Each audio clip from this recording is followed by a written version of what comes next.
United States. So welcome to our webinar, Breaking the Silence on FGMC in the U.S., put on by the Population Institute, Sahiyo, and End FGMC U.S. Network. This webinar is the first of a three-part series that will explore the critical issue of gender-based violence within the United States based on findings and recommendations from the Behind Closed Doors report. Today, panelists will shed light on female genital mutilation / cutting in the U.S. and its impacts on individuals and communities, as well as the programs and policies needed to put an end to this form of gender-based violence. So my co-author and I wrote this report to address how gender-based harm, specifically things like femicide and female genital mutilation and child marriage, are not foreign problems.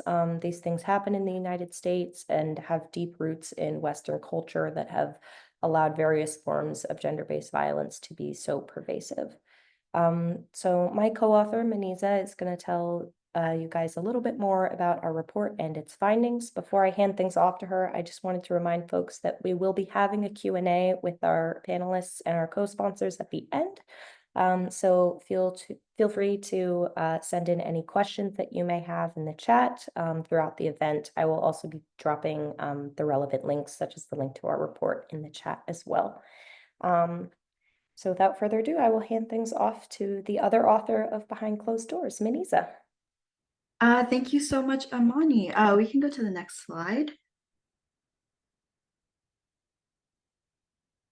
As Mai said, I'm Maniza Habib. I'm a research associate at the Population Institute, and I'm also a co-author of this report that Amani so eloquently introduced, and is the reason for this event happening today.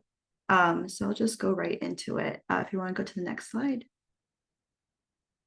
So the main purpose of this report is really to challenge this idea that gender-based harm doesn't occur in the United States, and to group these types of practices together that are often written off as foreign problems. Gender-based violence occurs in every type of community within the United States and across the world, but we also often try and dismiss a lot of these types of harms as foreign or just cultural issues, and this does a major disservice to survivors and those at risk, to healthcare providers, faith leaders, to families, and the LGBTQ+ community, and then, of course, women and girls. So this refusal to recognize this problem is in part driven by American exceptionalism, or this idea that America is morally superior to the world and that we do not need to address these issues because it simply doesn't happen. But as you probably already know, and yes, you'll definitely know after today, this is severely wrong when it comes to female genital mutilation / cutting. And continuing to ignore this problem condones and endorses this culture of gender-based violence that exists in the United States. So therefore, recognizing the universal dimensions of gender-based harms is crucial for showing solidarity against gender-based violence across the globe, and also identifying sustainable solutions. So the goals listed on the screen are just some of the high-level goals that we had of this project. One was to recognize the harm and foster global awareness, build alliances across communities, cultures, and borders, and cultivate cultural humility, which I also want to note that the language we use in the report is cultural competence, but that is not to suggest that there is ever finality in understanding a different issue or a gender-based harm. And it's actually someone who's competent is actually someone who has cultural humility and is working to let go of their judgments and biases, is on a constant journey of reflection and understanding and listening. And that's actually what makes someone competent, to accept their limitations and keep growing. So I just wanted to make that note. And then finally, work together to dismantle oppressive structures and advocate for positive change. We can go to the next slide. So just to step back a little bit, just go over what FGMC is for anyone who might not know. As I've said before, it stands for female genital mutilation / cutting. This can be defined as a partial or total removal of external female genitalia or other injury to the female genital organs for non-medical reasons. There are 4 main types of FGMC, which I won't go into, but it typically occurs to an individual anytime between birth, 15 years of age, but can also happen in adulthood. They're often carried out by traditional practitioners. And what I mean by that are people who are known in the community to be someone who performs FGMC, birth attendants, relatives, and sometimes by a healthcare professional. And while all types of FGMC are harmful and considered to be human rights violations, there are a number of reasons that it persists within a community. These are some of the reasons. It includes preservation of cultural identity or maintaining social status. So doing something that's always been done, doing something that everybody is doing, misguided ideas about how FGMC uplifts chastity and therefore marriageability, the belief that FGMC makes an individual cleaner or more beautiful, this idea that FGMC can make someone more fertile, which it cannot, or adherence to what one may believe is an important religious tenet. Next slide, please.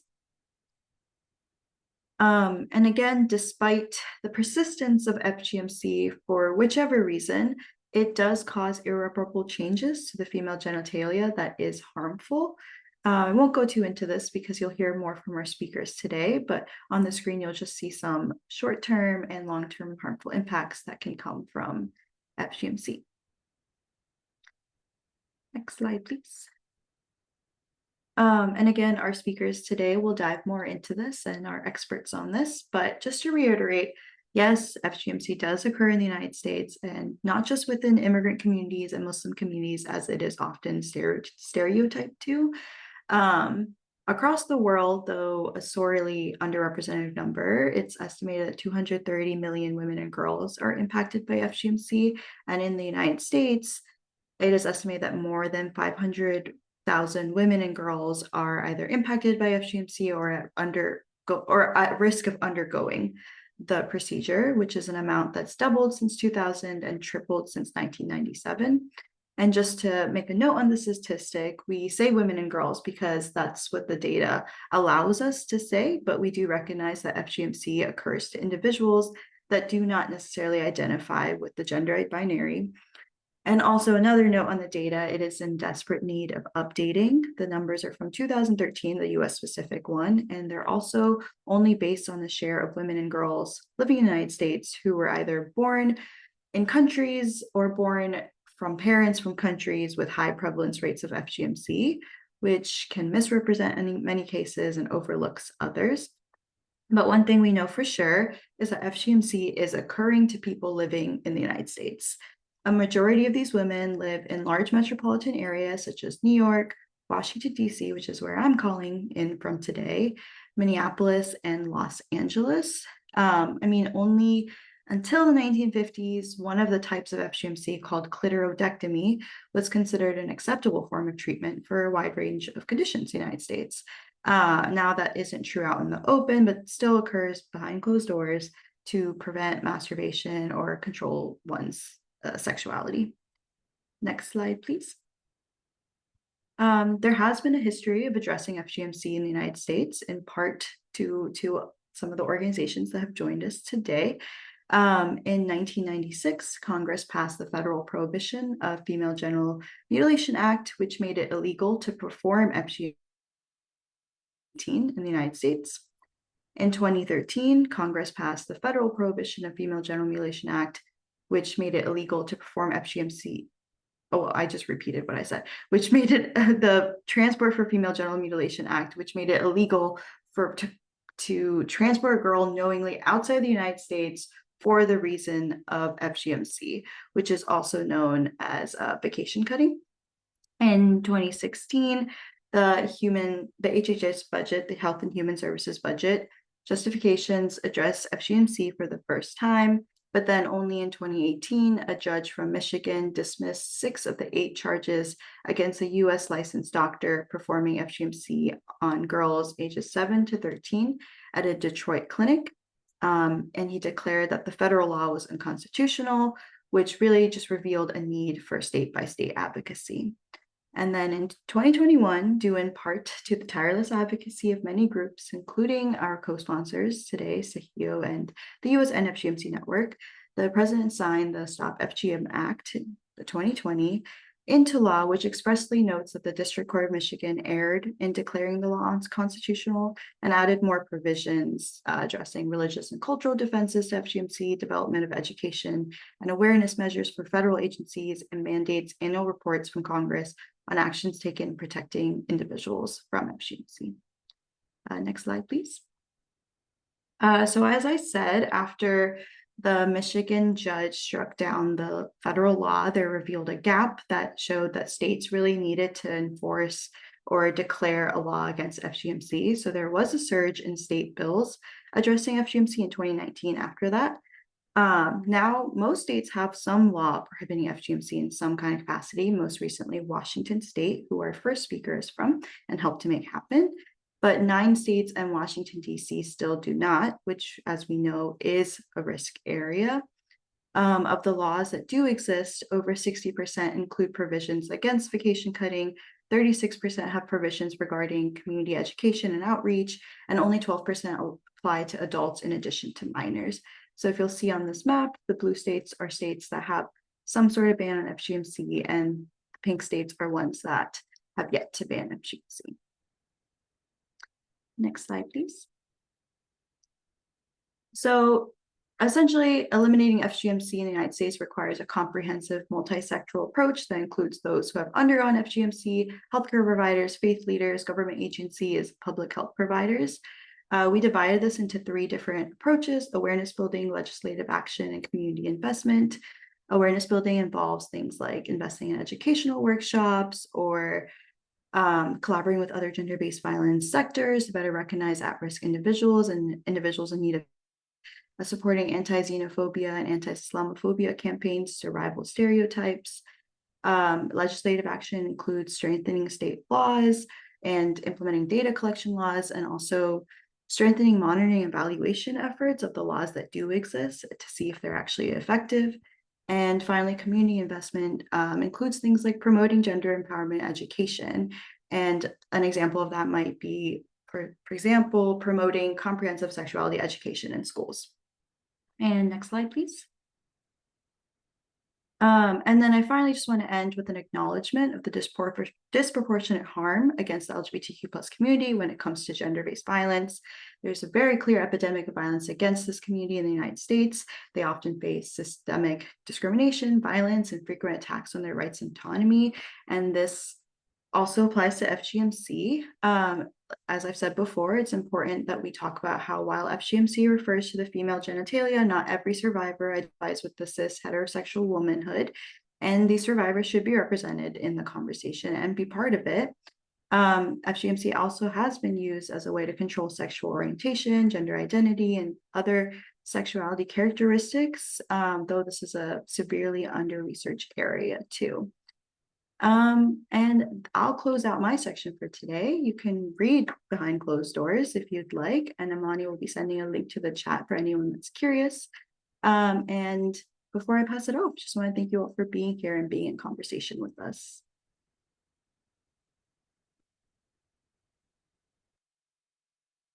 Great. Thanks, Vanessa, so much. Hi, everyone. My name is Maria, and now that you have a little bit of context on FGMC and what it is, we wanted to introduce our speakers for our event. And first up, I have the pleasure and honor of introducing Dr. Mona Osman, who is a doctorate prepared nurse practitioner with over 20 years of experience in healthcare. And she is a Somali American mother and first generation refugee who arrived in the U.S. 24 years ago with her 1-year-old daughter. Mona is a dedicated advocate against FGMC, from her personal experiences as a survivor. Her early advocacy ignited a lifelong commitment of educating clinicians on the health impact of FGC, culminating in her capstone project focused on the critical issue. She has participated in the Office of Women's Health Roundtable Conference on FGC in the U.S. Also, as the founder of Holistic Family Care Clinic and co-founder of the Washington State Coalition to FGMC, Mona works tirelessly to improve maternity care for Somali women in Seattle. Her advocacy extends to refugee and individuals with limited English proficiency, leveraging her fluency in Arabic, Somali, and English to ensure they receive the care that they deserve. Mona's work aims to challenge cultural norms surrounding FGC and promote education, ultimately striving for a future free from its harmful effects. Through her dedication, she aspires to foster healthier, more inclusive communities. And I've had the great pleasure of working with her for several years now, and I can definitely say she is a fierce advocate. So I'm so glad to be able to introduce her and welcome Mona. I always forget to unmute. Thank you so much, Maria. Thank you so much. I worked with you, and you were a part of my healing, journey. So I always appreciate you. So as Maria introduced me, my name is Dr. Mona Osman, and can we start the slides, please? So I was fascinated when I never read, or I had a link for behind closed doors, but when the link was shared with me, I was very impressed, and I was, you put that the feelings and the thoughts we have into words, and I commend you for that, both of you, Amani and Maniza. It was a remarkable job. Breaking the silence, the trauma effect of the consequences of GC on the person health, on the, the human being, female human born human being. That's what we teach. Most of the time we talk about teaching the community and let them accept, but as us as the clinicians who serve the community, we need to come from, from behind the closed doors and embrace the things that happening. It's local, local. It's not global anymore. So next slide, please. So I'm a co-founder of the Washington Coalition to End FGM. We started from a conversation with Bettina, Duncan, and APSA. APSA is the magnet that collected us, and we went from there advocating for what we wanted to happen for us, and what do we offer, how can we advocate for the community with respect and dignity. And that's where the passion came, and people came and rally behind us. It was an amazing experience, and we're still working with the community, and we're working for the project. But SB 5453 is what told us the community is ready to have this conversation and change the status quo. Next slide.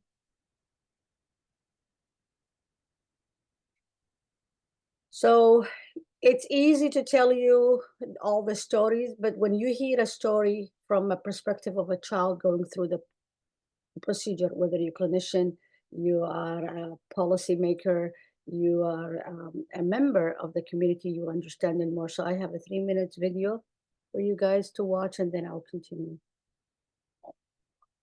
Can you?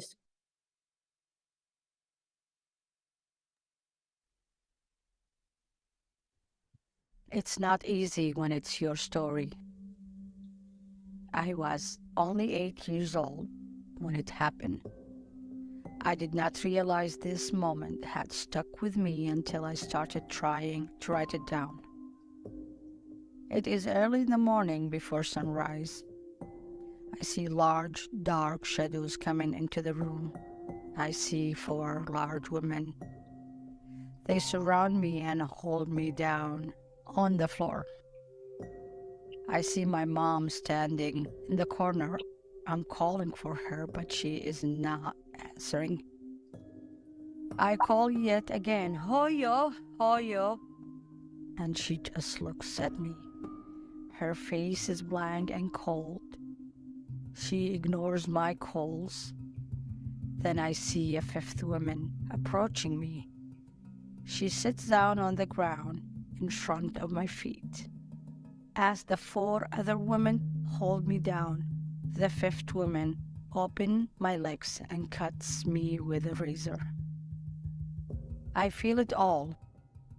There is no anesthesia or sanitation. I scream, and then one of the women puts something in my mouth to stop me. I am so scared that I thought I will die. I cannot see through my tears. I cannot breathe. The 5th woman stitches me. I feel every cut and poke. It is as if my soul left from my body, and I am staring at the wall, staring at the blades of the fan spinning around and around. They tie a rope around my thighs and knees so that I cannot take big steps and open my legs wide while I'm healing. Before that day, I trusted my mother. Afterward, I felt betrayed. I put up a wall. To this day, I think of my mother's cold face and I cry. This is the first time I have spoken of it, and I am 50-year-old. It's an awful feeling to live with. The feeling that if your closest, safest person can betray you, everyone else will too. It's not fair for any child to go through this.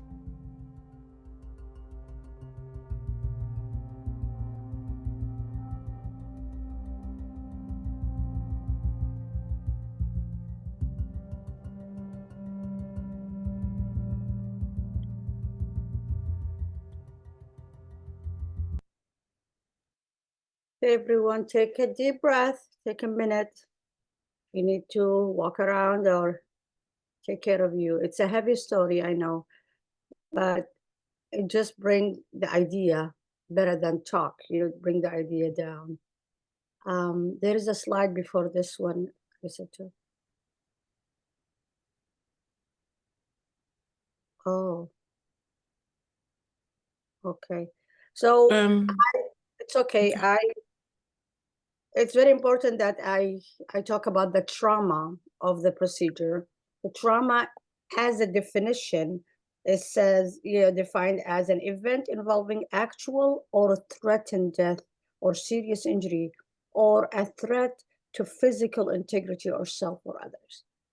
The event may be directly experienced, witnessed, or and learned about after the fact. Trauma covers a wide range of events and commonly includes combat, violent crimes, intimate partners violence, physical attacks, sexual assaults, natural and man-made disasters. Why am I saying this? I know everybody know what's the definition. This procedure, even if it didn't happen to you, and it happened to your neighbor, it happened to your cousin, it happened to somebody, if just hearing about it can traumatize a person. And the trauma leave track in your life. It show up in so many ways. So this will take me to the FGM, the definition we know, what is the associated long-term and short-term effects? Not even risk, it's effects, because once you experience it, it doesn't leave you. The experience, maybe you grow up, but the experience is there, the fear is there, the violence that happened is there, or what you saw is there, is real. So hemorrhage for that person at that time, infection for a long time. So these infections, because if you infubulate it, you're not releasing everything. You have all these particles left for years and years and years. So not only a simple infection, it can be, endometriosis, fibroids. Sometimes it can go to sepsis and death, and people don't even understand what is happening to this person. Is that just simple part that we did not think about, because the patient show up as having abdominal pain or having chest pain, and we focusing on that area, forgetting that the human is holistic. Like pain when you're having intercourse, or pain with pain with the period. We talked about the fibroid, the endometriosis, childbirth complications. The community we're talking about, the survivors, I don't care if it's partial or collect, infertility is high and nobody talks about it. So when we say come from, behind, we need to know the consequences, the physical consequences of this procedure. Next slide, please. The psychological impact. That's one also, as a community, we do not keep in mind, right? We do not talk about when we talk, so FGM, you know, the negative impact on women, the trust, the fear, the body. The video you just watched, I did a training session for midwifery and OBGYNs last year. So I opened it and I said, pick what's the similarity between today, your practice, and that video. And they, you know, that it was amazing how they picked on laying in the bed, opening your legs, checking you. There is no language. There is language barrier. Sometimes you don't have the interpreter. Sometimes you don't have the patient. You come in, too many people. Once they see FGM, especially fibrillation, everybody call everybody. This person is not human anymore. We come in to show here, open your leg. Do you see how it looks? So there is a lot of resemblance of that experience that I see every day in our practice as a clinicians. And we don't give it a thought. We're taking that patient back, flashback, so many years. They close off. C-section, these numbers they're talking about East African communities, but did they even consider if these communities are survived or being introduced to FGM in any way? We don't. So the well-being of the human being, you can't pick and choose which one is a trauma and which one is individualized, and we have to consider. So the victim, you know, and they came from violence background, war, civil war, changing, resettlement, just coming to a new culture with no, so they have multi-level trauma and stressors, right? They lost families, they lost partners, they came here alone and start over until the family follow up. So I think FGM, it's not only a procedure. I think it's a life-changing. That's what I call it. It's from the minute it happened, exposed to it, you see your friend, your sister, your brother, not your brother, you know, your brother's daughter, family member. From that moment, you experience that pain and you were scared if what's going to happen if you've been in that person's shoes, or how am I going to live? They're going to kill me. You exposed. Next slide, please. So again, I'm bringing you back to Washington because I'm from Washington State, or Seattle, Washington. It's not global anymore. Everybody's like, who cares? Okay, you know, they survived it. They are here now. We can't say that. As a clinicians, we have, and that's why I push a lot on the word competency. You have to practice cultural safety, humility, respect, and understanding. And you cannot understand when you think you're competent. The word competent, it's the end of conversation to me, because I'm a Somali 100%. I speak Arabic as my first language. Somali is my second language, but I will never claim I'm competent. I'm always learning, because every family, every clan, every tribe, every city, from any other country, I think I know too much. I learn from them every single day. So cultural safety is how we open that dialogue. In Seattle, Washington, it's a fact. The numbers, the studies, I wrote it there. I'm not gonna read it, but we have at least 25,000 women and girls who are, you know, been through. It's mixed number, been through or at risk, right? So that's a mixed number. But again, it's here. We're talking about it today.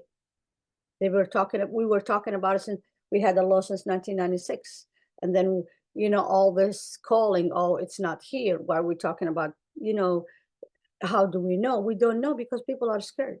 And I'm going to say, because of this slide, I'm going to go back to what Meneza said when she was talking about the 218 legislation in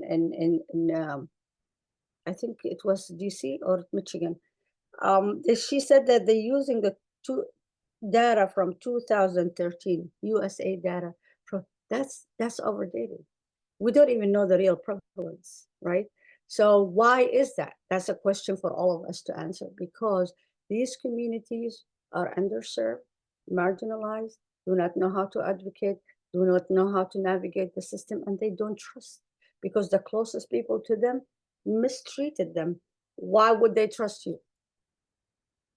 So we need to change the status quo that we're going to call them what we want, and we will tell them that we're going to advocate for them, when every word and every action we do, we're insulting them in the name of advocating for them. So we need to start doing better. We know better, but we need to start doing better. Next slide, please. Okay, so that breaking the silence. So the breaking the silence for the community to tell the story. So the three questions: what is your experience as a survivor? And I did that. What the myth? The myth is it's a global issue. It's we need to advocate for the community. We need to teach the community to start breaking the silence. Okay, they break the silence. Then what? Then what? What do we have for them? You tell me. What is the resources? What is the path that we create to them so we do not re-traumatize them? We don't have it. We're still, talking about it. At least we're talking about it now, but for a while we were not. So we're breaking the silence. Yes, you break the silence, but we have to have something for them to utilize, because we broke that silence. We open all that bandana box. So how am I going to help them to cope? Right? So rather than cultural competency, again, focus on the cultural safety. How is it safe for them to open? Do we have that safe space? Do we have therapists we're trained? Do we have clinicians that we train? Do we have even resource center, like we have 988 for suicidal ideation? Do we have a space for them to say, I'm in so much pain, I can't take it anymore because of GM, without somebody calling 911 or CPS on them and breaking the family again and re-traumatizing? The fear in these communities who affected by FGM is out of this world. Stereotype, stigma, fear of losing their families. So the difference between this concept has been focused, we're talking about it now, but we need to think about that. Okay, we broke the silence. What's next? So now it's the clinician need to break the silence and come behind of, I don't know, OBGYN. Let's send them to OBGYN. OBGYN, they got this experience because they deal with the birth of these women and, defibrillating and dealing with this. But what about us, the primary care physician, the nurses, the therapists, the teachers, the counselors, the policemen, the firemen, when they come and they say, oh, the kid tell them, I'm being cut, and they don't even know what to do with it. So next slide.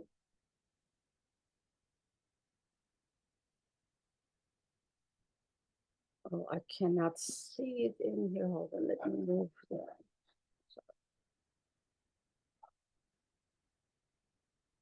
Okay, so we did, I worked in a program called Mama Aman from 2014 to 2020. At the beginning of the pandemic, that's when we stopped it.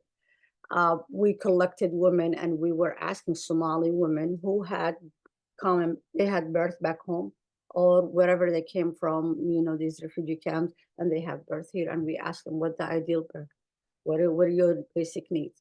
What do you, what would you see? What do you want to see for you to have a better experiences? So these, one of the things, and most of them, they had their FGM done, but they were talking about the safe space, empowering, basic knowledge of medical that they need because they don't know. They came from refugee camps. They want to know. They want people talking to them. They know. They want a path. And why I brought this, because the path we create for people, depending on their needs, where they standing, and navigating medical care, that is best practice for them at the space they are standing. Next slide, please. Providers barriers. So we went back and talked to clinicians and we said, okay, so they don't have every practitioner other than the OBGYN and all, midwifery who has been practicing 15 years or more. Other than those, everybody else, nurse practitioner, physician assistant, new midwifery, nurses, therapists, psychiatrists, they were like, nobody talked about it. Nobody told us anything. I don't know what to do with it. Then primary physician, which is, I'm a nurse practitioner, I do, they were horrified. Like, okay, I asked a question and they told me, what am I gonna do? I don't know. And if I don't know, I'm gonna call CPS. And I don't want to do that to my families. I know they are a good family. So they avoid it. They just, and then some of them, they said, I have only 15 to 20 minutes per patient. If I open that can of worm, that person need more care than I can give them. And I have nowhere to send them. It's trauma, right? I don't know. So why would I do that to my patient? Which is, a legit concern. Not able to match the resources, nowhere to send them. There is nowhere to send them. The training is minimum for healthcare providers, for teachers. Now we have laws, but at least healthcare providers and clinicians and psychiatrists and therapists have to have some training, because we are big communities now, and it's not like it's only African or it's only Arabic or it's only Christian or so. We now know that it's a broad umbrella, and we're avoiding them.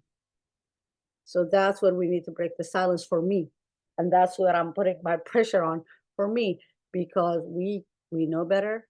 We need to do better for this community. Next, please. Thank you.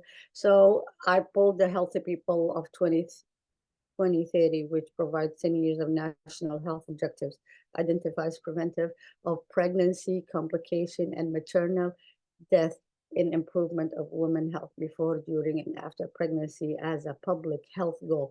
This is a goal for non-FGM survivors.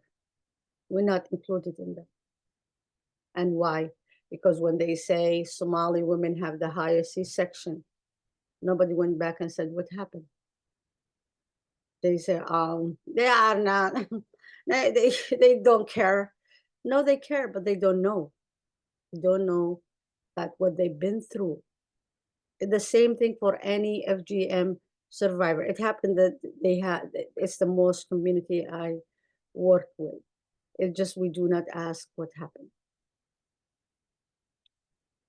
The mortality rate for African women who, when they are in Africa, when they come here, they are at the same level, and that's documented by the literature. We are at the same level with the numbers of, they said, that the white women. But there is a portion of us from day one, we caught up with that, the African American or the Black women, because we know the barriers. Those people who didn't have FGM and came and resettled and stayed, they caught up with these statistics in 10 years. But we were the statistics from the beginning. But because they don't know how to navigate us, and we do not talk to anybody because of the trauma we came, they are leaving us out. We gotta do better. Next slide. Getting involved. So we have a lot of merits, but this advocacy, what we want to see, that's the last question. How do we think this talking can change? First, we're rallying a community. We have a great community. Every day we adding, we knowing, we supporting each other, we pulling each other, we talking for the community, we talking not only for the community, we talking to the community. We representing with respect and dignity all the way. We showing them what trust looks like. Yes, I know. I'm sorry you had fallen too many times, but I'm not the one here to kick you down.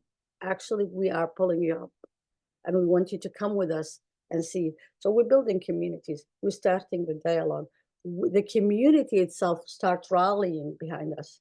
They know who's advocating in the right way and not tarnishing the community. Then the last one, we're advocating for the clinician. We're providing the policymakers, the clinicians, the community with the material they need to do better, to step up.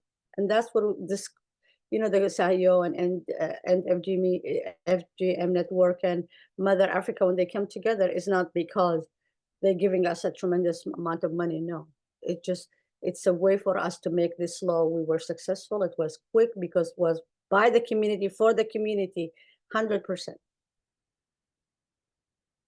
And that's what we want to see everywhere else. We don't want numbers, and we need to ask for funding, proper funding, to navigate resources for these communities, because they are a part of the community. They're not going anywhere. They are local, not global. Next slide. That's it. Thank you. I don't know if I passed my time and you guys so polite, not saying anything. Thank you. That's all right. Mona, thank you so much. Looking forward to hearing from you during the Q&A session as well. But so moving right along, I'm going to be introducing our next speaker, who is Dr. Jessica Puri. So originally Nigerian, Jessica received a Bachelor of Science in Biology from Loyola University, a Master of Public Health from DePaul University, and a doctoral degree from Northwestern University's Feinberg School of Medicine. She is an instructor at Northwestern and DePaul Universities and serves as Director of Thought Leadership for a Chicago-based tech company. Jessica's research interests are in health equity, social sciences, and adverse childhood experiences, particularly gender-based violence and female genital mutilation/cutting. As a writer and lecturer, she enjoys simplifying complex topics and making uncomfortable subjects into conversational pieces for any audience. So without further ado, please welcome Dr. Jessica Puri. Hello, thank you so much for that, Imani. Thank you, Dr. Osman, for sharing your story and even some of your experiences as a clinician. I'm looking forward to the Q&A. I want to hear some of your answers there. So thank you. So I was initially going to apologize for some potential overlap I might have with Dr. Osman, but then I decided not to, because I would rather over communicate some points than and skip over. So if we could get started on the slides there. So Amani and Maniza, I love a good title. And so I loved the title of your article, very catchy. And so I thought I'd play off it a little bit. If we can go to the next slide. So you're talking, in your writing, you were talking about behind closed doors. And so I thought I'd dive a little bit into the time that the door was wide open, but in a horrible way. So FGM or FGMC has a significant place in US history. These days, when we talk about it, we're talking about it in terms of immigrant women and, as Dr. Osman was talking about, in different pockets of communities. However, a very long time ago, about 150 years ago, the face of FGM in this country was primarily Caucasian. In fact, you had your academics and your clinicians of the day talking about it. It was normal at the time to perform what we now call type 1 or clitoridectomies on women as medical treatment. A fantastic work that was put together in 2014 by Sarah Rodriguez, a medical historian. I have my copy of the book here. It's not too thick. It's a very interesting read. So the title there, the tagline under the title is A History of Medical Treatment. And that's what I want to draw attention to here for a little bit. So as a form of medical treatment, clitoridectomy was addressing things that clinicians and academics of the day saw as a deviation from the cultural and social norm. And so everything from masturbation to lesbianism to large clitorises and so on and so forth were seen as a deviation from the socially acceptable and culturally acceptable norm. And so they needed to be medically treated. Now, of course, these treatments were based off very limited understandings of the female body. But this is a direct quote there where the academics, the clinicians, they knew the clitoris to be a unique and powerfully sensitive sexual organ, or the electric bell of female sexual instinct. And so the idea of control was literally directed at this part of the body, rooted in false and limited understanding and some false beliefs. If we can go to the next slide, please. Right. So even though the medical treatment was forced on several people, the author of this book does note that tens of thousands of women sought clitoral hood removal for themselves. And a lot of that seeking was based on a misunderstanding of clitoral stimulation and this myth that it would improve orgasmic response. It was a direct connection to dissatisfaction in their sexual experiences at home. So unfortunately, part of that desire made a lot of women vulnerable to unethical practices. And so you had people like James Burt, who was a surgeon of the time, that would perform invasive genital procedures after childbirth without informed consent. Now, at this time, these days, we talk about informed consent. It needs to be freely given. It needs to be thorough. People need to know every single step of what's about to happen to their bodies, right? At the time, obviously, that was not a term. And so clinicians felt the right to do whatever they felt was academically or clinically appropriate to do for the patient, whether or not the patient knew. Now, like the historian that she is, by the way, she did not ask me to advertise this. I just find it's a very good reading and I love to give book recommendations. So there are a lot of descriptions of some of these stories in here, so highly recommended. Let's move on. So there is a gradual shift, though, that happens. So like Maniza mentioned earlier, and Dr. Osman also mentioned, FGM became officially illegal in the United States in '96. And there's been a lot of conversations in legislature since then. However, that really started to happen, or that shift started to happen because of a growing awareness of international human rights issues. So it wasn't so much that people were starting to acknowledge that this was a violation that was already happening in the US. It was with the increase of globalization that the conversation started to kind of go up a little more. Next slide, please.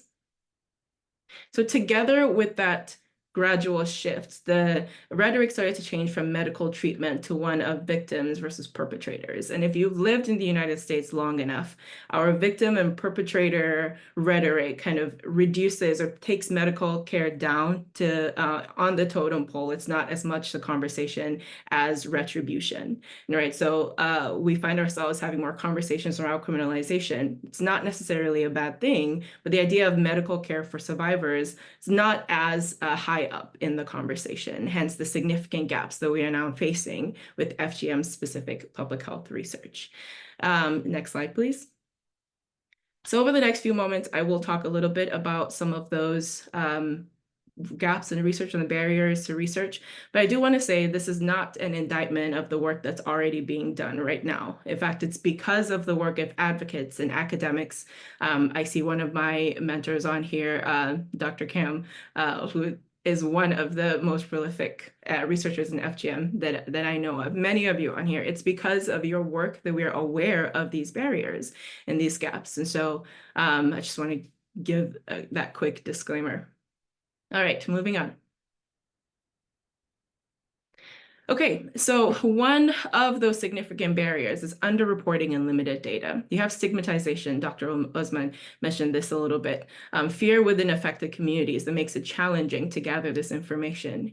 You have cultural and community insensitivity, where it's falsely viewed as a religious practice in some cases. For those of you who may not be aware, there's no, of all the Abrahamic religions, Islam, Christianity, Judaism, it's not, FGM is not in the text. It's not accepted. It's not mentioned in the text. However, there are cultural interpretations that have kind of brought us to a place where you have religious leaders or communities thinking that this is supposed to be a religious practice.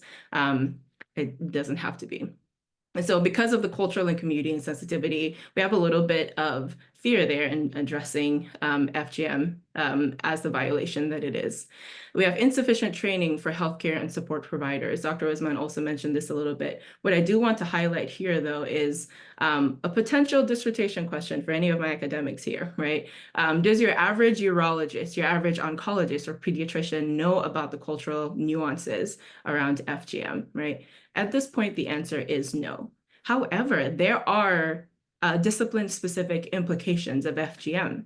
If we talk about type 3 and the ways that the urethra is involved, the fact that we have very high incidences of bladder infections, right, UTIs and all that among people who have experienced type 3, you can't tell me that urologists do not need to be just as much in the conversation as your average gynecologist or obstetrician, right?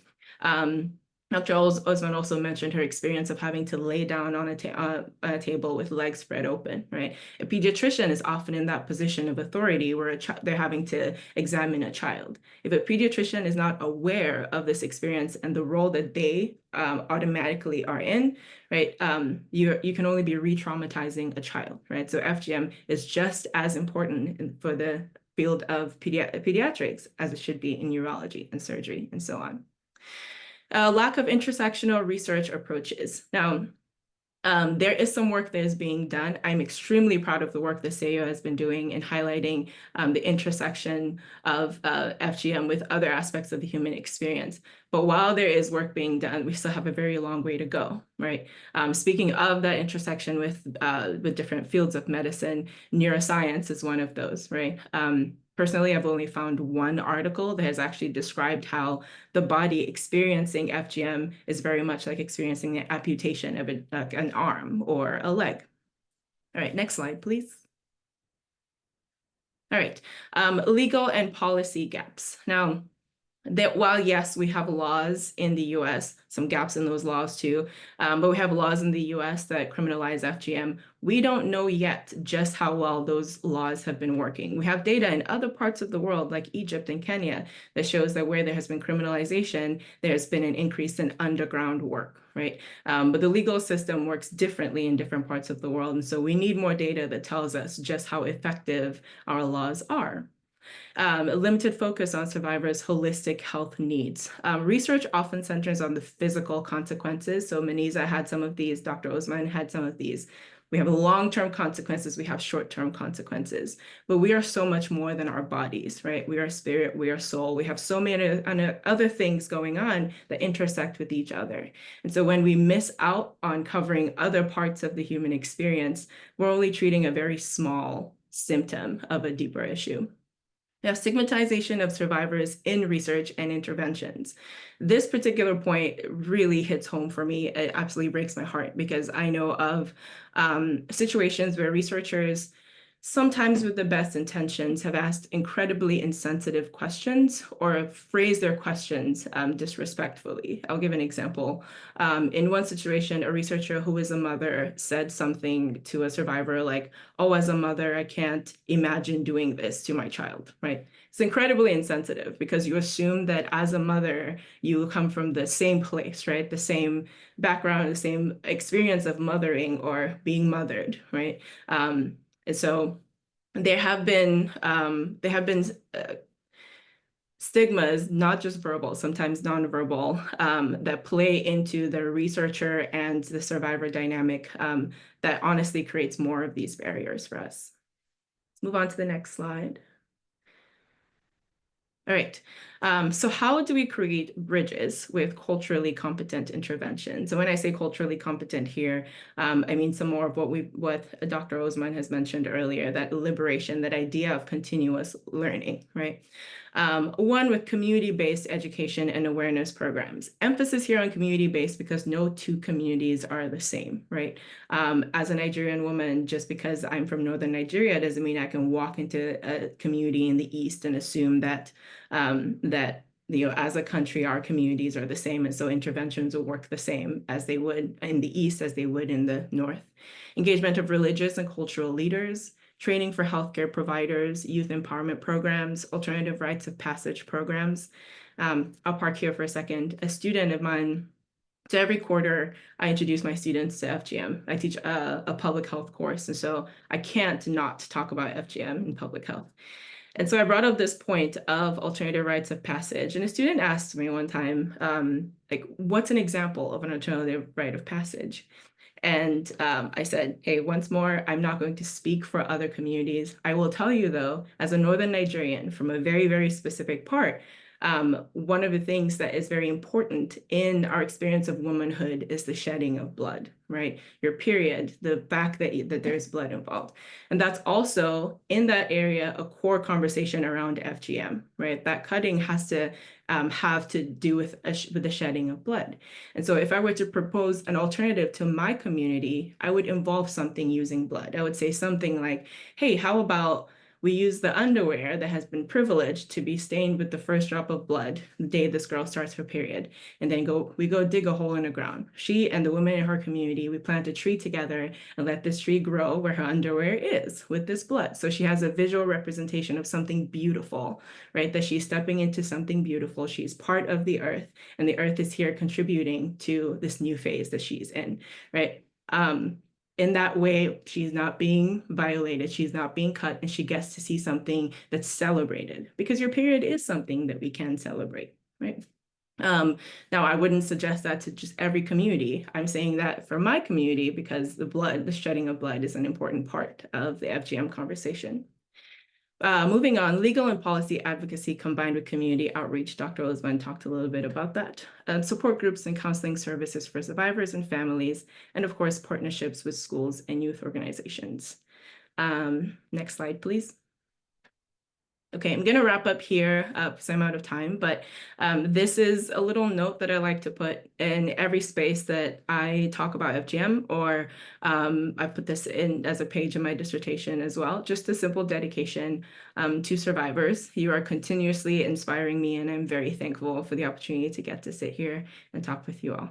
And that's it. Thank you.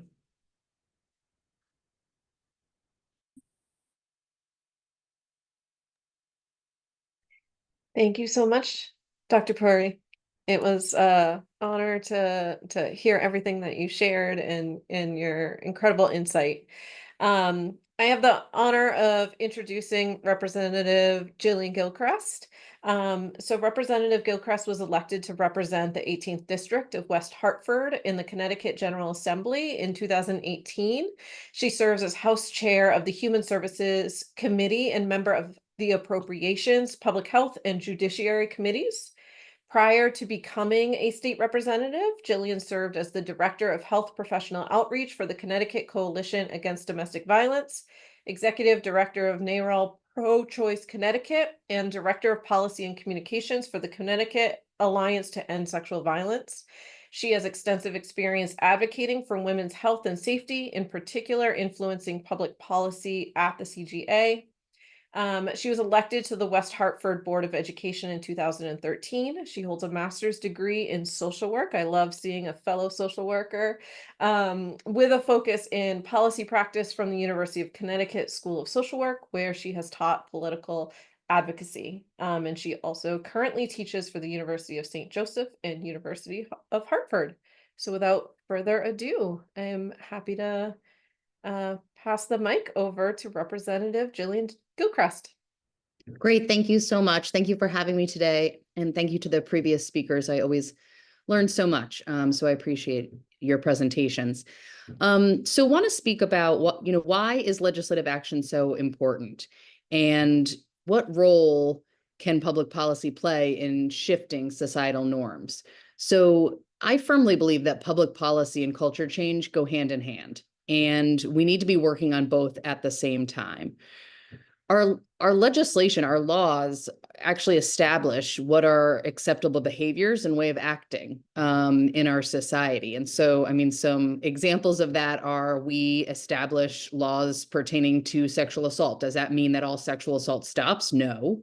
But we determine what is acceptable and unacceptable behavior and put laws in place to try and move us in that direction. Same thing with human trafficking. So I also chair our state's Trafficking and Persons Council. And when I first took on that role, it came to light that in the state of Connecticut, the age at which an individual could be arrested for prostitution was age 16.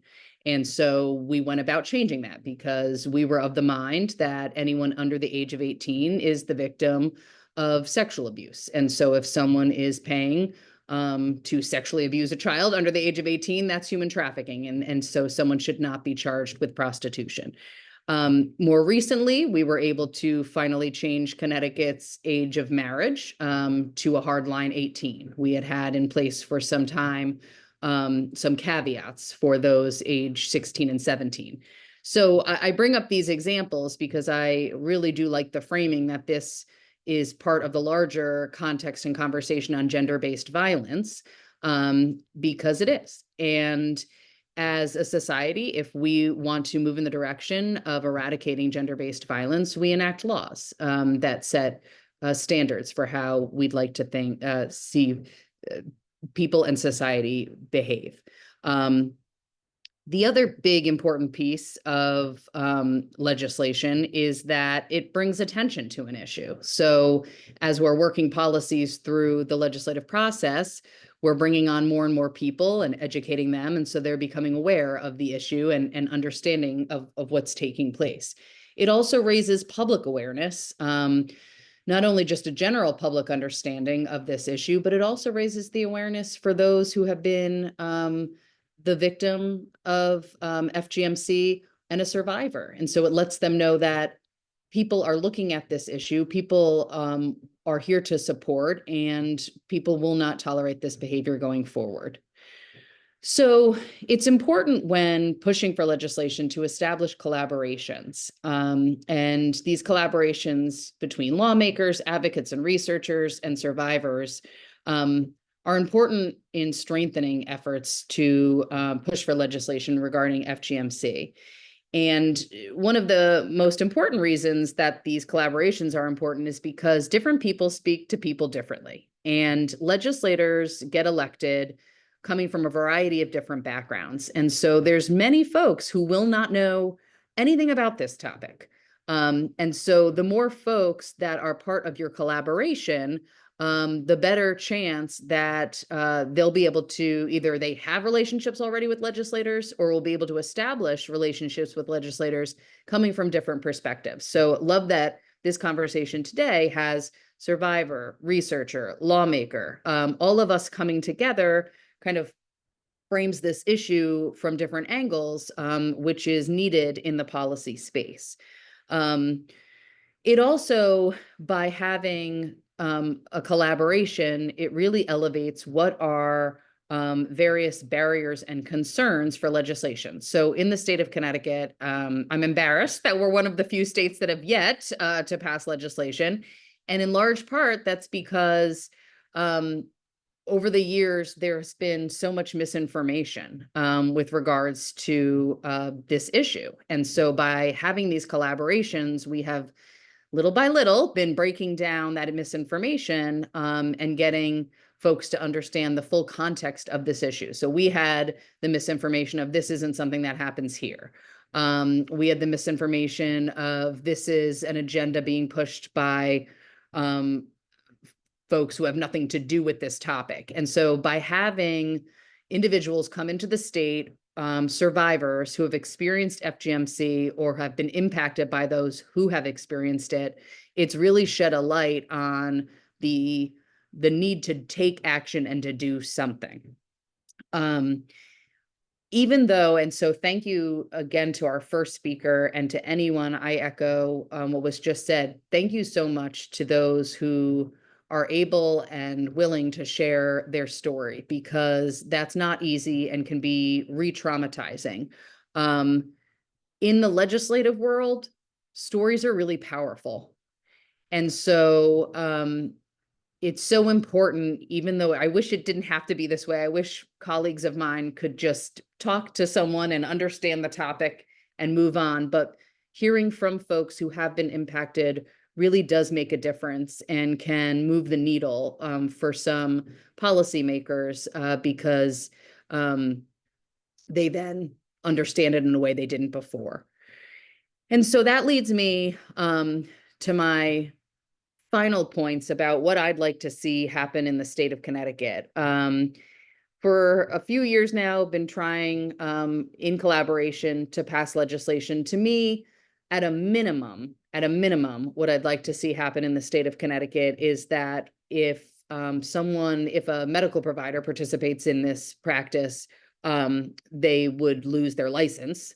And I'd also like to see us do public awareness and education on the topic of FGMC. We'd also like to get to the point where we criminalize. And that's been the sticking point in our state. But because of those collaborations, we've been able to bring many partners to the table to talk through how in our state, many different players would feel comfortable with the criminalization. And so I think we are there. And so I know we wanted to leave time for question and answer, so I will stop there. But just wanna stop by saying thank you to all those who continue to do this work, because your work has really helped us to move the needle in Connecticut. Thank you so much, Representative Gilchrist, and to all of our panelists, thank you so much. We do have some time for Q&A, and actually, for this first one, I would address this to all of our panelists, but I was wondering, Representative Gilchrist, if you could start. We were wondering, how do you anticipate things like advocacy, prevention, and research to look like under the next presidential administration? So sort of going into next year, do you plan, I guess, on doing anything differently when it comes to whether it's policymaking, advocacy, or research? Yes. So two of the sticking points in our state that we need to be aware of and are aware of as we go into this new administration. In the past, legislation, FGMC legislation in Connecticut has been tied to an anti-immigrant sentiment, and so we need to be mindful of that.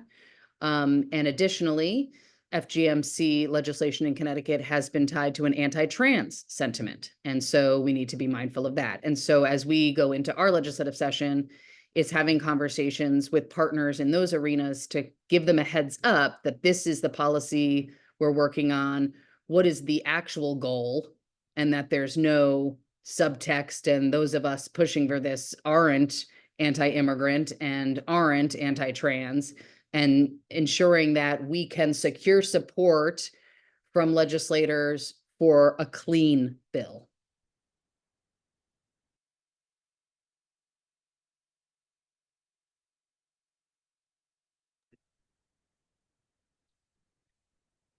Yes, Dr. Osman, do you have something to add? No, I have another question for the representative before she leaves. Please feel free. This is an open conversation for all our panelists. Yeah, So. but I just want to ask you, because she answered from the part of the clean bill. How does the community interaction, are they involved? Are you connecting with the community? And how are you doing that? Yes, there's a very strong coalition in Connecticut, which includes survivors. And so this I hope they feel this way, is survivor and advocates led. And then we meet often, and I try to work with my various legislative partners, pushing through the legislation that the advocates and survivors would like to see enacted.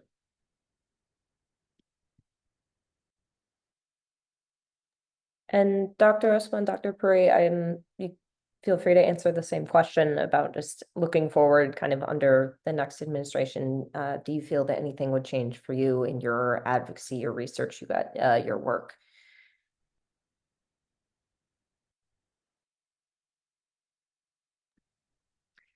That's a good question. I genuinely don't know because so I'm on the research end, right? Like we with research, we're looking for funding for research. There are different allocations, for health things. And as far as, the health and human services, a lot of things are seemingly up in the air. I can be hopeful, but this is one question I can tell you I genuinely don't know. And at this point, time will tell.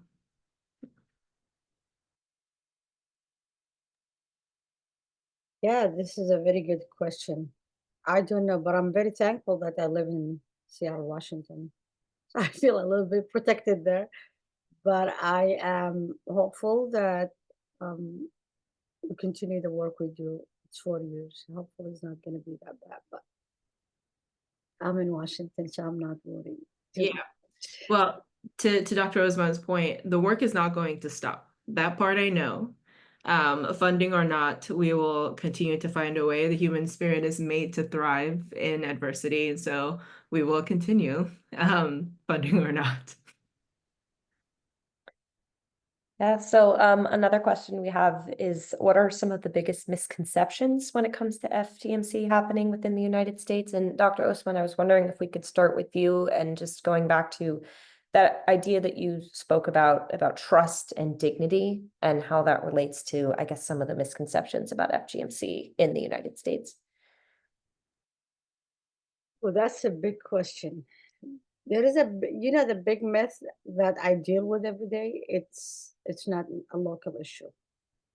They think we're talking about stuff happening back home, but it's happening here. And to bring them back and say, hey, you are a practitioner, you are a clinician, and showing them cases like there's some people come to the doctor every month and we label them drug seekers, right? The clinician go, oh, he's a typical, she's every month here. We did all the tests in the world. And it happened to me 10 years ago. We had this patient who was 18 and she was known I was a nurse back then. So it's just bringing people back and say this, we're dealing with a human being and everybody have a different experience than the other, even though we have FGM, but we're not responding at the same time. And to bring them back and say, you're dealing with a human being. Did you ask? I told the doctor, did you ask her if she have FGM? And then he went and well, she had it and done, she's 18. I'm like, just ask her. And for the first time, she was coming there for 12 months and she was hospitalized for 3 or 4 days due to pain. And nothing break her pain but hydrocodone, Dilaudid. No lorazepam, no nothing. They didn't introduce her to psych once, but when he asked her that question, that kid broke down to the point that he sedated her because she was so she was in so much pain. And then from there on, the psych came in and they talked to her and they figured out what's happening and they gave her a medication that helped with panic attacks and that girl, she's living her life now. But again, it's the biggest myth. What does that have to do with the abdominal pain? What does that have to do with her depression? What is it? It does have to do because it manifests in so many ways that the person can just release that energy too. So that's one of the biggest myths I deal with. Yeah. The misconception I see a lot is that it's a female problem or, it's a woman's problem. For a lot, well, I mentioned the surgeon back then who would perform these procedures after a woman has given birth without her consent. Often it was for the spouse, for their spouses, right? A lot of times in communities where FGM is performed, the reason is because their spouses want them, right? So there is a brainwashing that has happened on the other end, like on the spouse's end, that this is it's better for their stimulation, their wives are okay with it and all of that. It is not just a female problem.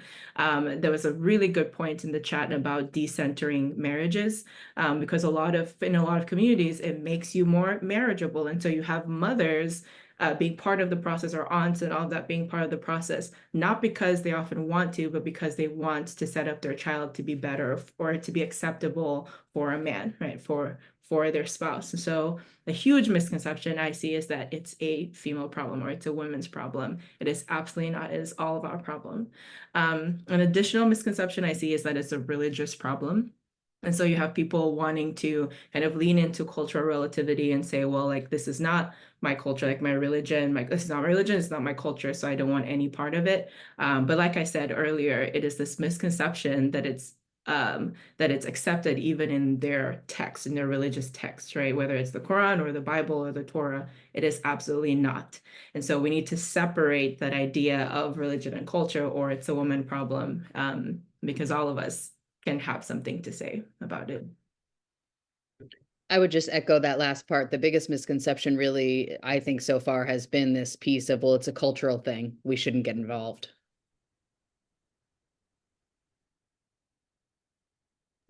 Well, thank you all. I think we have time for one more question, so I'll read another one that has come from the chat, and I think it relates kind of to that bit we were talking about earlier about, you know, a lot of this being rooted in marriageability and you know, people making assumptions about religion and things like that. And so the question is, how would cultural competency and sort of that learning that we've been talking about be demonstrated in spaces where there could be some survivors who are maybe distancing themselves from Abrahamic religion or from cultures where FGMC exists, and others are still actively practicing. And feel free, anyone can jump in, but I guess how would cultural competency be demonstrated in those kinds of spaces where there's survivors and women at risk from, again, like we were talking about, many different perspectives.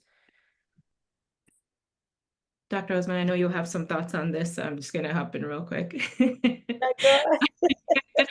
So this is where I would put cultural competence with cultural humility, right? So if you do not belong to this community that you're starting to be aware of, right? So I'm going to assume for all of us on this call, a lot of us don't belong to the same communities, right?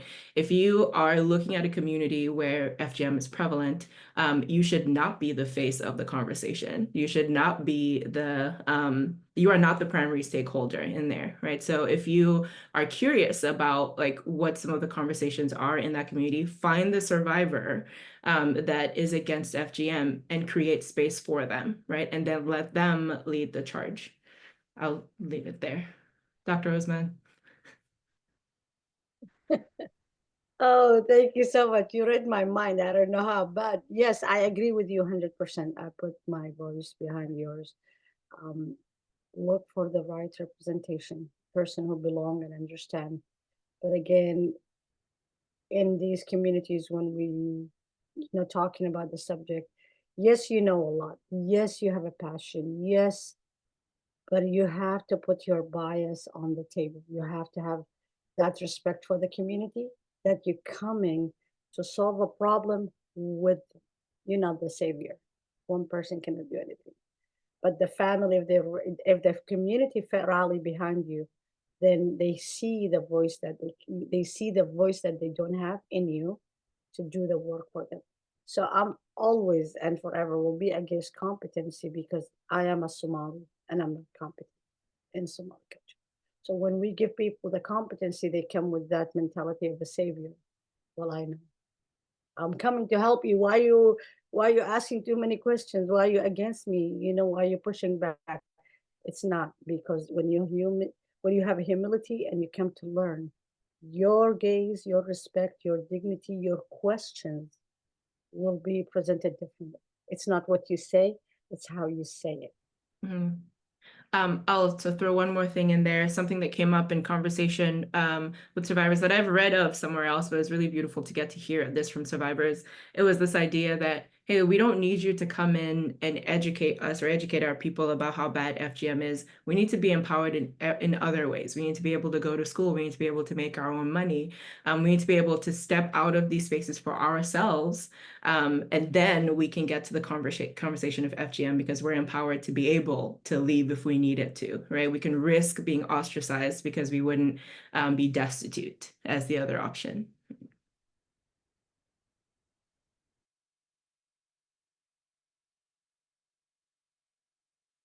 In another word, we are more than FGM.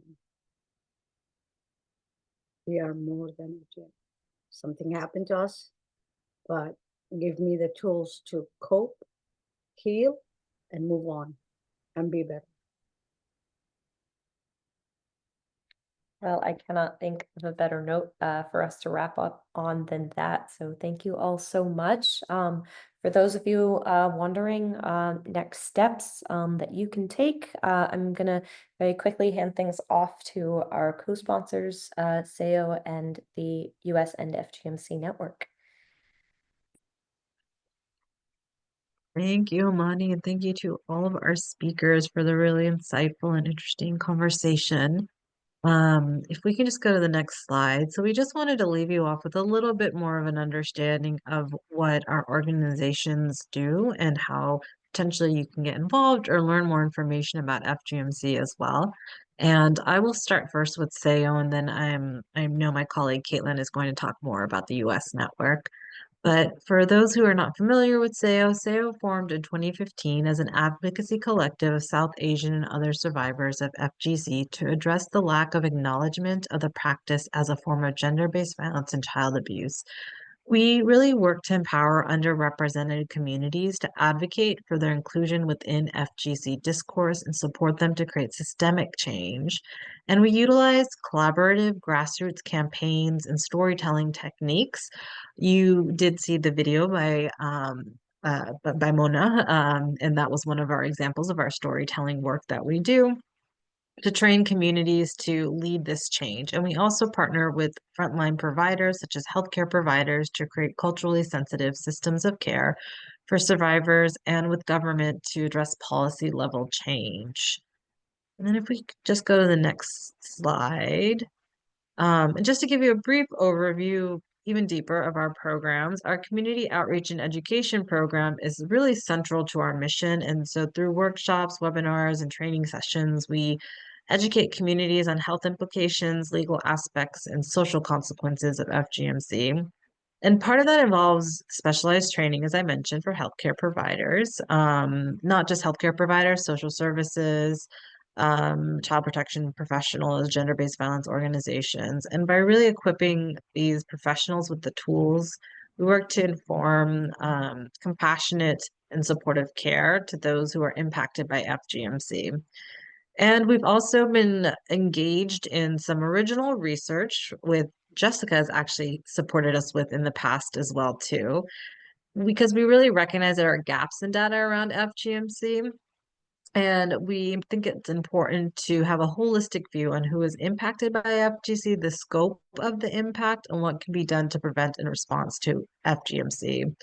So our research informs not only our organization and our work, but the broader movement to end FGMC.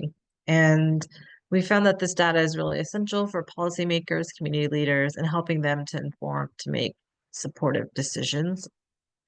And finally, advocacy is a core part of SAO's work. And we work through policy change. We collaborate with legislators, with policymakers to really understand the issue and think about how to work to frame it at the state level. And then the last program I will just mention is our role and impact on engaging men, because we do recognize in many of the communities we work with that to be able to address males is to be able to also address that this is a community-wide issue, and this is something that engaging men to be able to take part in recognizing this is a public health issue, that this is something that we need to change, can help to end and prevent FGMC for future generations. But if you're interested in learning anything more about all of that, I can put the link to SAO's website in the chat box as well too.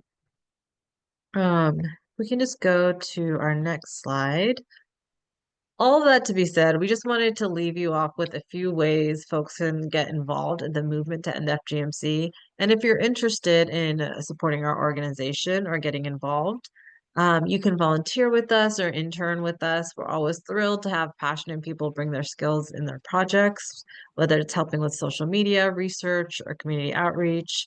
If you're interested in writing, we're always looking for writers who want to share their thoughts, experiences, research on FGMC. And we invite you to follow us on social media. And you can find us at SAO Voices on all major platforms, where you can find out about other events and webinars and workshops as well. And I think I'll move on to the next slide. I just wanted to leave you with a few resources that could be helpful. There is a resource guide from the U.S. network, so maybe Caitlin can mention it more, but they hosted a series of listening sessions with survivors over the past couple of years, and really understanding what support services are needed, what are the gaps, what prevention is needed, and also looking at the intersectionality of survivors and how they identify, and wrote up some of the findings that are really helpful for when you are crafting or thinking about support services or prevention for FGMC. And then there are 2 research reports that are connected to Sahiyo's critical intersection research, which speaks more about looking at FGMC through a intersectional lens and really thinking about how to address the issue holistically from a movement perspective, so from advocates too, and thinking about, for instance, how does racism interplay with FGMC, for example, and in the movement, and even how we're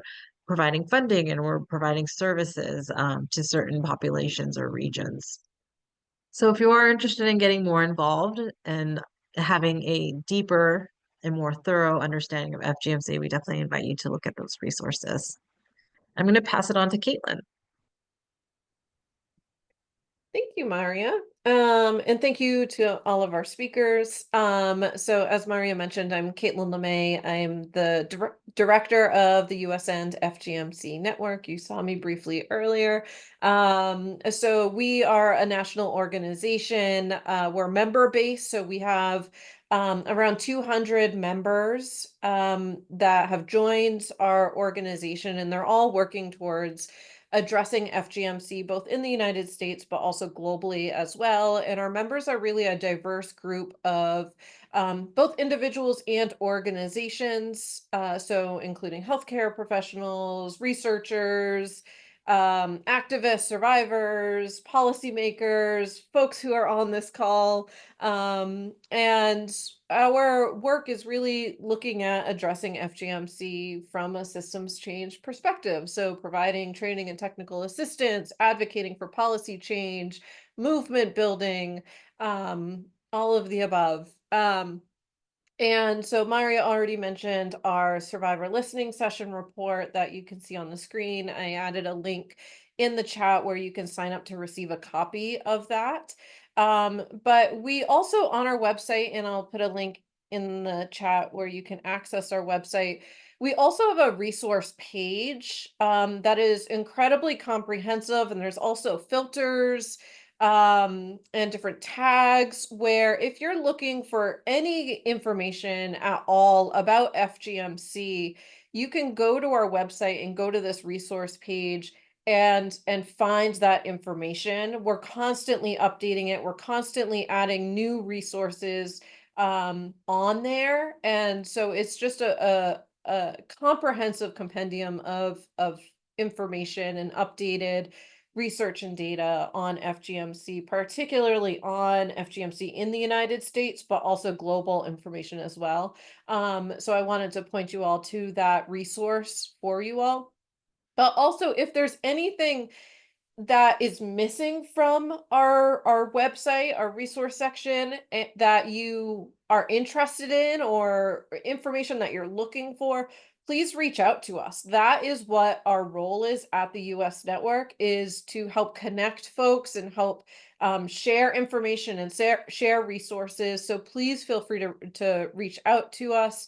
And we're happy to find the information for you, connect you to somebody who may have it.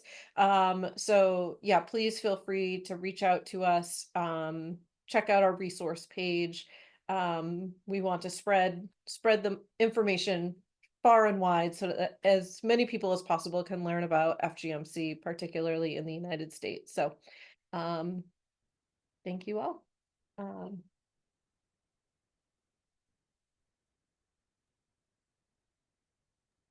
Okay, well, thank you everybody so much. I know we're at the end of our time. We made it perfectly. Thank you everybody for joining us, especially right now. Being in community together is so important, and showing our commitment against gender-based violence, including female genital mutilation / cutting. I feel like today's been a really good representation of what I wanted Behind Closed Doors to be about, just coming together and having conversation, expanding our perspectives and reflecting on our biases. You heard from Dr. Osman, who's a survivor advocate and clinician, who spoke about cultural safety and barriers in practice for clinicians. We heard from Jessica Dr. Jessica Puri, who spoke about the history of FGMC in the United States, some misconceptions and barriers that exist for researchers now, and a perfect wrap up from Representative Gilchrist in their efforts in Connecticut and what is needed for strong and helpful legislation. I also want to give a thank you to all the organizations here, all the organizers, specifically the End FGMC US Network and CU, who shared ways you guys can get involved more if you feel so inclined. Shout out to Arias and Isatu for controlling the slides and all the technical, as well as Maria and Caitlin, and of course Amani for moderating the chat and being a great co-author on all of this. So please don't hesitate to reach out if you still have questions, and thank you all in advance for filling out our feedback form after this.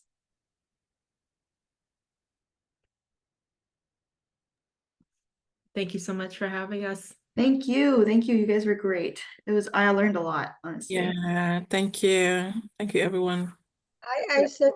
Now you open the camera. Yeah.